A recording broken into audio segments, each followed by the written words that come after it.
Chris, back-to-back games where you have these second half comebacks and make you wish, had a better start. How tough is it to climb out of these first half holes, especially against this competition that you're facing in the SEC?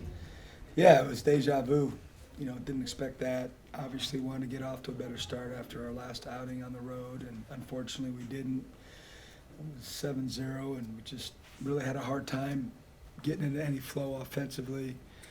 We anticipated them to, really double Tolu. That's kind of what they do to most everybody, and certainly with him, we expected that, and we were still trying to, at least early in the game, get it down there and hopefully, get a foul or two and kick it out of there and get them in rotations, but it didn't work our way, and so we spent a lot of time, doing that, which didn't work for us, and that contributed to us, getting off to a poor start, and then, we hung around a little bit, we got back in the game, and then they got another run and found ourselves down 13. And obviously at that point, you feel like you really got to come out of the gates and establish yourselves, and we weren't able to do that.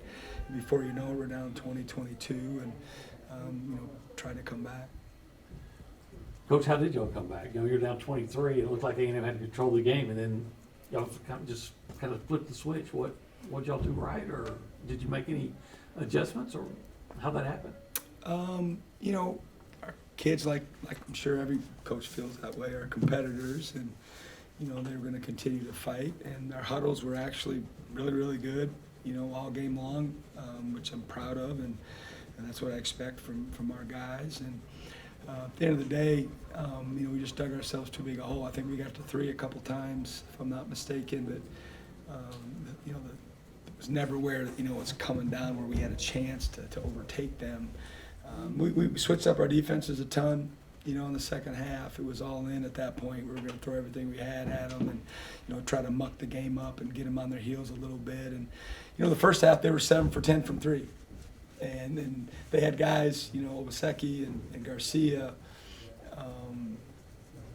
and Washington, who I wouldn't describe as prolific three-point shooters, but kudos to those guys for stepping up and making 4 threes in the first half where we weren't really guarding them, that closely. And that's why they got the big lead, in my opinion, is they were 7 for 10 from 3. And we talked about it at halftime, like, listen, I don't anticipate them doing that again. I can't imagine they're going to be able to shoot like that, at least all of those guys, certainly Taylor and Radford, in their history, et cetera, and the changing of the defenses, and the ball wasn't going in for them from 3, and when that happens, sometimes, you can crawl your way back in.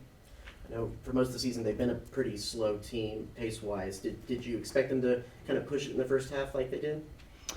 You never know what to expect, but they certainly did, and a lot of that was off our turnovers.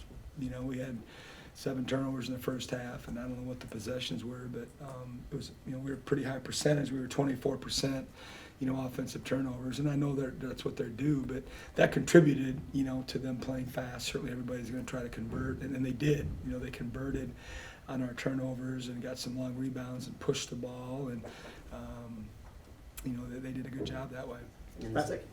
In the second half, y'all were able to really kind of control the boards. How much did Solomon Washington coming back in the game kind of feel like even things out a little bit? Yeah, I'd have to look at the tape to know, what his contributions late were. But certainly, it certainly had to be a lift for their team because of just his competitive nature. I don't know him personally, but just on tape, and I know he's a competitive kid and he plays really hard. He's a big part of what they do, so I'm certain that really helped them, kind of, just stave us off a little bit.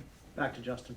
In that second half run, you guys got pretty good contributions from Rams and DJ. Just how important is getting those looks from those guys, off the bench, especially when maybe some of the starters are not performing as they usually do.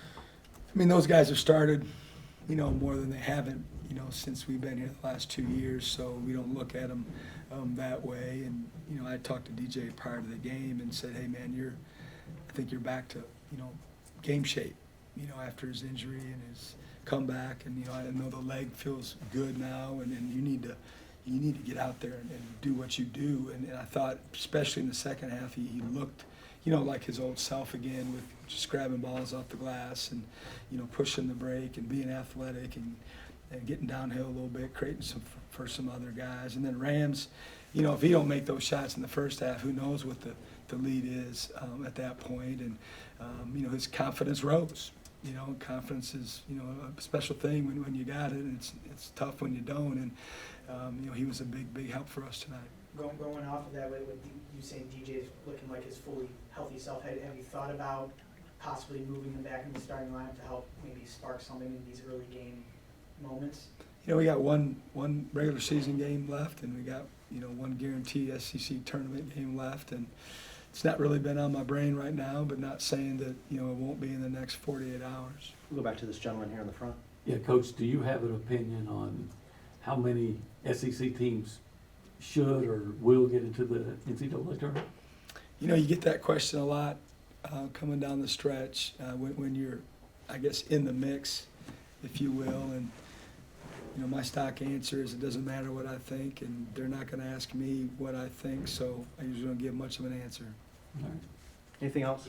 One more for Justin and wrap it up. You've talked these last couple of weeks just about the importance of stacking wins at this time of the year, and obviously this Saturday being the last game of the regular season, how much pressure does needing a win add to you know, that day with a bunch of the guys playing their last games in the hump and already being maybe a higher emotional event for?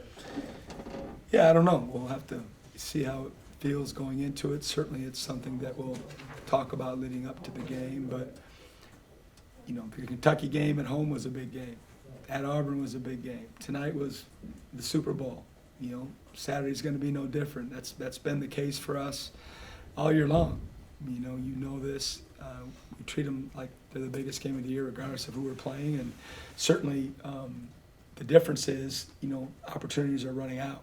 You know, we've got one more opportunity in the regular season to get a big win that we need for this particular team to, you know, increase our resume and just, you know, get ourselves in better position. And we'll talk plenty about it as we get ready to tip it up.